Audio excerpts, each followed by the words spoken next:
Hi student, मैं Ashish Kumar BSV Gurukul में आप लोग का स्वागत है। मैं आज सेकेंड हिंदी की बात करने वाला हूं, जो 10th के एग्ज़ाम बोर्ड एग्ज़ाम देने के लिए काफ़ी इम्पोर्टेंट है।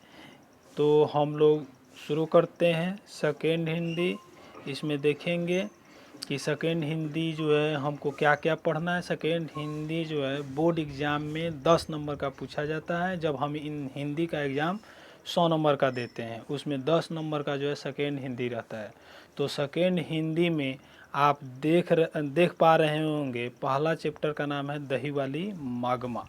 तो दही वाली मागमा में हम लोग पहले जो है कहानी के जितने सारे पात्र हैं, लेखक हैं, उनका हम लोग परिचय करेंगे। उसके बाद कहानी हम क्या करेंगे, स्टार्ट करेंगे।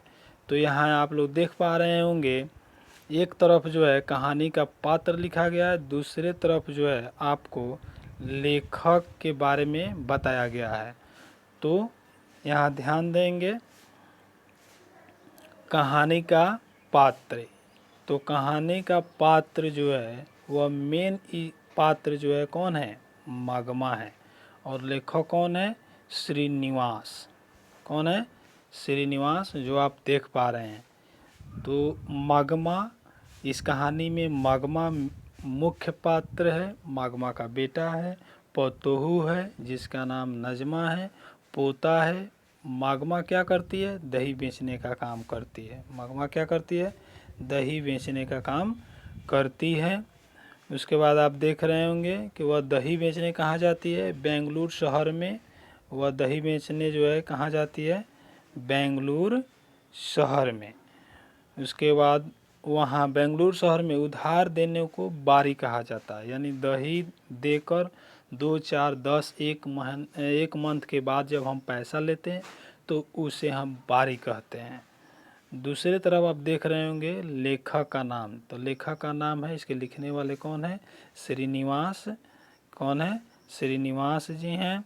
उनका जन्म जो है 6 जून 1891 कोलार कर्नाटक में हुआ। पत्नी है, उनका बेटा है। तो ये था कहानी के जितने सारे मुख्य पात्र थे, उनका जो है परिचय। अब हम लोग जो है कहानी स्टार्ट करेंगे।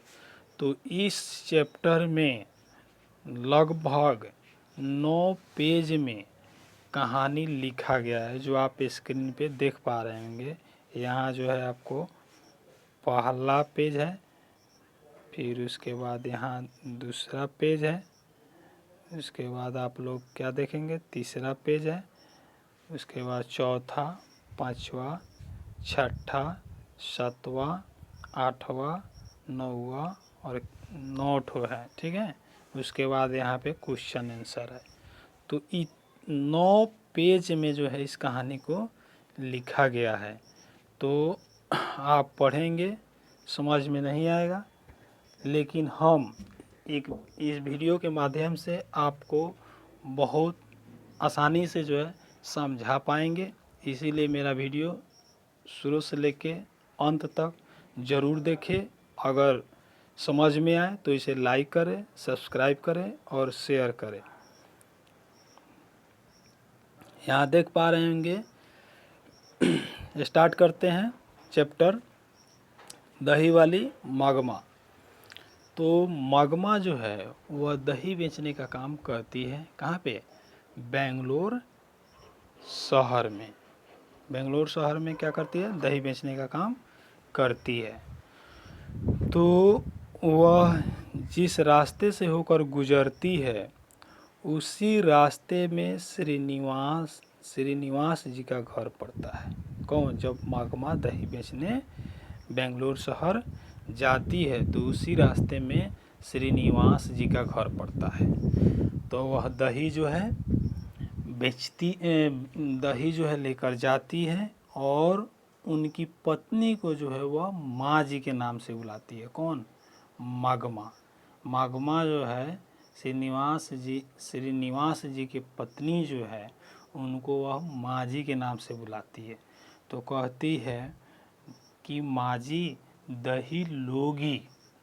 माँ जी को इच्छा होता है तो वह दही लेती है, नहीं होता है तो बोल देती है कि मगमा आज हम दही नहीं लेंगे, तो मगमा फिर वह चली जाती है।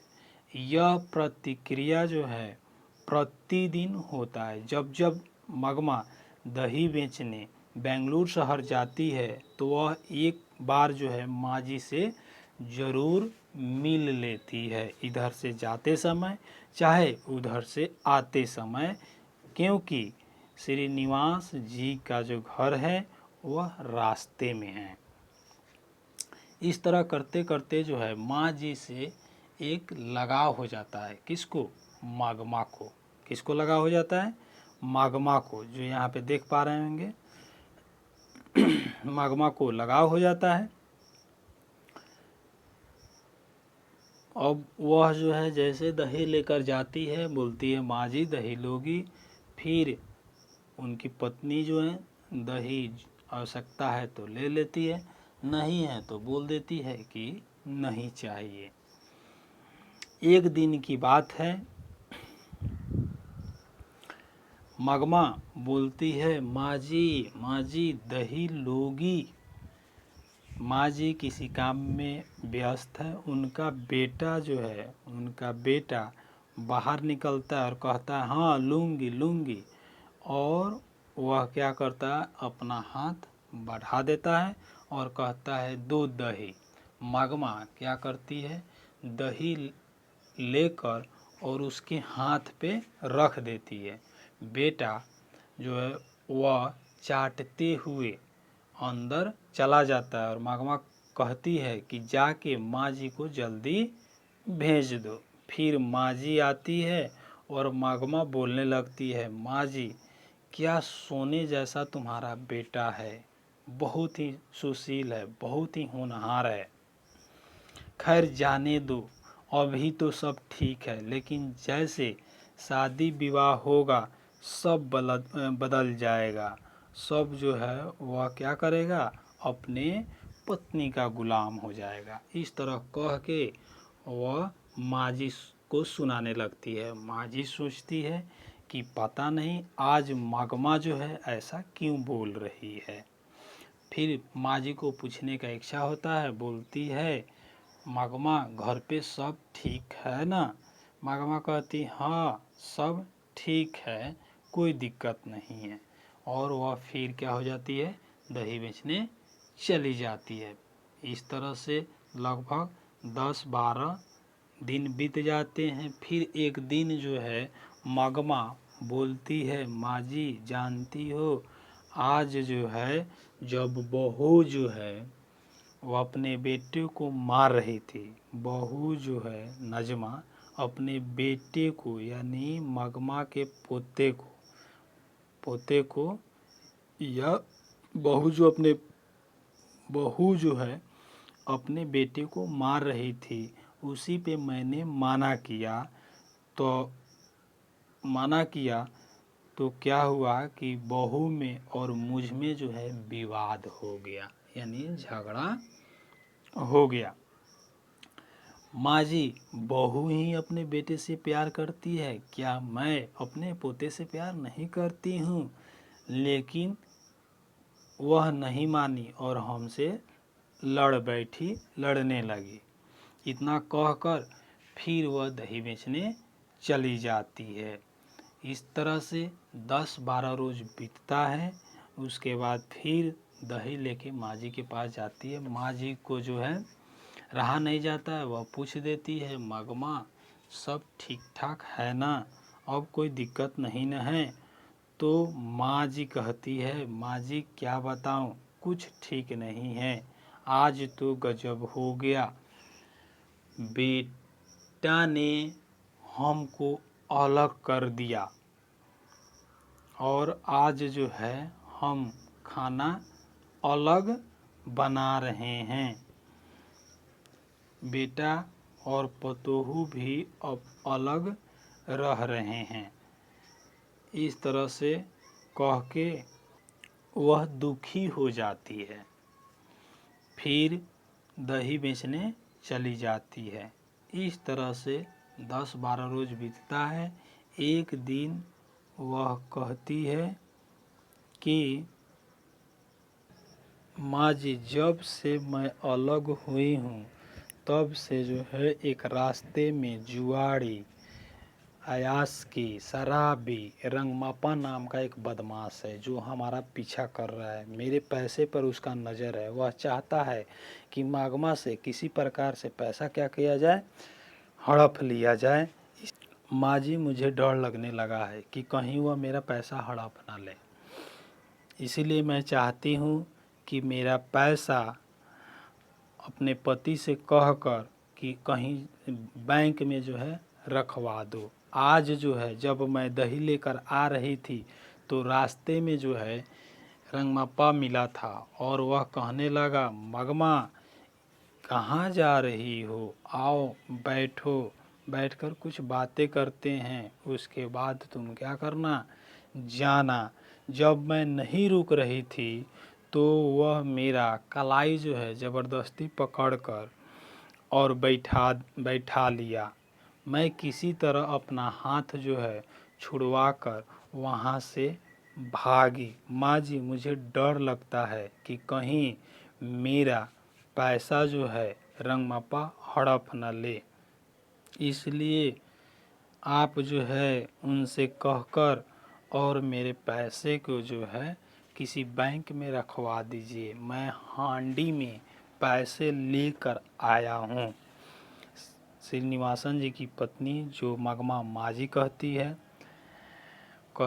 माँ जी, अच्छा ठीक है मगमा, मैं उनसे बात करके और तुम्हारा पैसा रखवा दूंगी, कोई दिक्कत नहीं है, तुम जाओ। और इतना समझाने के बाद जो है वह मगमा को भेज देती है। मगमा फिर दही बेचते हुए वह अपने घर जाती है। इधर पोतोहू जो है वह सोचती है कि माँ जी के पास जो है काफ़ी पैसे हो गया है, वह कोई ना कोई जो है ले लेगा, हड़प लेगा। इसीलिए वह अपने बेटे को यानी मगमा के पोते को, बहू का बेटा यानी अपने बेटे को मगमा के पास भेज देती है। और भेजने के बाद जो है वह नहीं आता है। मगमा जो है उसको खिलाती है, पिलाती रखती है और कहती है जाओ मैं दही बेचने जाती हूँ। और इस तरह नाजमा जो है यानी मगमा की पोतोहू जो है फिर मगमा को क्या कर लेती है, अपने सास को मना लेती है। और एक दिन कहती है, माँ जी तुम कितनी दिन दही बेचोगी, यानी मगमा की जो पोतोहू है वह बोलती है मगमा से कि माँ जी तुम कितने दिन दही बेचोगी, अब तुम्हारी उम्र ख़त्म हो गई है, अब मैं दही बेचा करूँगा। मगमा खुश हो जाती है, साथ रहने लगती है और कहती है चलो आज मैं तुम्हें परिचय करा देती हूँ।